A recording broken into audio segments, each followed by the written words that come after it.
Hello, everyone. Here we are beginning our second week of social distancing. For some, it's been considerable time longer.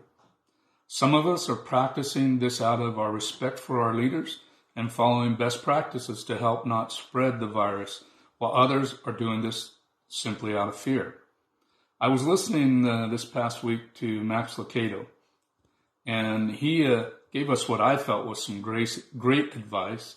He stated, in times like this, many people allow their fear to grow. They feed their fear and they exercise it. He called for us to exercise our faith. In a time like this, I want to encourage all to also exercise our faith during this crisis. Offer hope, offer love, and offer the grace of God rather than fear of man. Through time, we see many cases where fear was overcome by faith to bring some really awesome outcomes for God's people. In fact, in Exodus chapter 5 through chapter 12, Moses and Aaron went before Pharaoh to get the Israelites freed.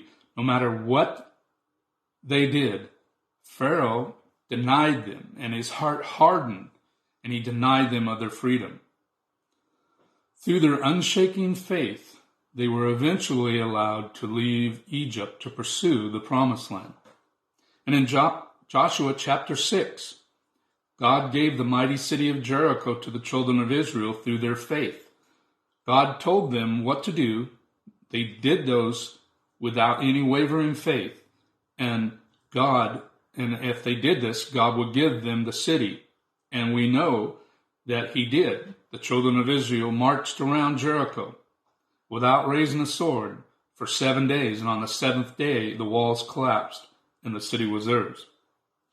In Judges chapter 6 through chapter 8, the Midianites and the Amalekites were gathered against the Israelites, but a young man named Gideon, through his faith and trust in God, led a small group of 300 men against a mighty army and against all odds, and overtook this large army through their faith and trust in God.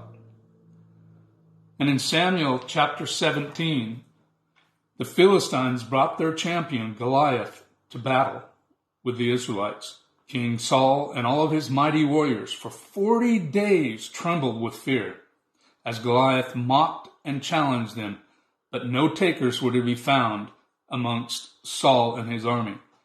Then came a young shepherd named David. Now David went to King Saul and told him, I will face the giant that mocks our God, and God will deliver him unto us through faith. While the king and his mighty warriors trembled with fear for 40 days, David charged into a sword fight with 5 small stones and a sling. David didn't sneak up on Goliath. He challenged him outright in the name of the God of Israel, and he ran into battle with faith and slew Goliath, and the Philistines fled in fear. Today, in this time when fear grips many, I challenge you to be people of faith. Trust in God, live in faith, knowing that God again can see his people through, and we once again can be overcomers through our faith in God.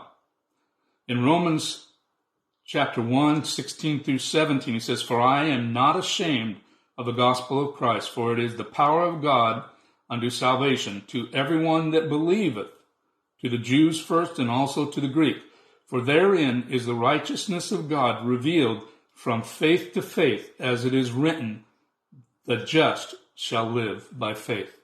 Today I encourage each and every one of you to live by faith. Strengthen your faith. Feed your faith by reading the Bible and by discussions with other people about the Bible, and let them know that with God and with faith, there is no reason for us to fear in this time of doubt. Now, I'd like to just close in a moment of prayer, and I just would like each one of us to bow our heads. And dear Heavenly Father, we just want to thank you for being our God, for being our awesome God, for helping us through all of our trials, and for leading us and guiding us and directing us, God. And I know as we exercise our faith today that you will again see us through still yet another crisis, God. And I just want to thank you in advance for delivering us from this time of crisis. In Jesus' name we pray. Amen. Have a good week and stay safe.